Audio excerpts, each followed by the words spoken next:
আজ সারাদিন তেমন কোনো আমল করা হয়নি। বেহুদার সময় নষ্ট করেছি, অতিরিক্ত মোবাইল ব্যবহার করেছি। আল্লাহর দয়াতে 5 ওয়াক্ত নামাজ জামাতের সাথে আদায় করতে পেরেছি, আলহামদুলিল্লাহ। কিন্তু গুনাহ ছাড়তে পারছি না, তাহাজ্জুদ নামাজও পড়তে পারছি না। এভাবে চলতে থাকলে মনে রাখবে, সামনে তোমার জন্য মৃত্যু অপেক্ষা করছে। এখনো সময় আছে আব্দুল্লাহ, নিজেকে সংশোধন করে নাও। আজ শুক্রবার, আজও এত আমল করতে পারিনি। মোবাইলে অনেক বেশি সময় অপচয় করেছি। আলহামদুলিল্লাহ 5 ওয়াক্ত নামাজ পড়তে পেরেছি জামাতের সাথে। বহুদিন যাবৎ তাহাজ্জুদ পড়তে পারছি না। আজ একটি বইয়ের 2 থেকে 3 পেজ পড়েছি।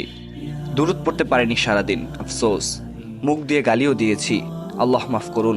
জীবনকে গোছাতে হবেই হবে ইনশাআল্লাহ। মৃত্যু ঘনিয়ে আসছে, এখনো সময় আছে। ভালো হয়ে যাও আব্দুল্লাহ। নিজের প্রতি কিছু নসিহত। কাউকে ধোঁকা দিও না আব্দুল্লাহ। তর্ক করুন আব্দুল্লাহ। যে যাই বলুক, শান্ত থাকো। সূর্যের যতই তাপ থাকুক, সমুদ্র শুকাইতে পারবে না।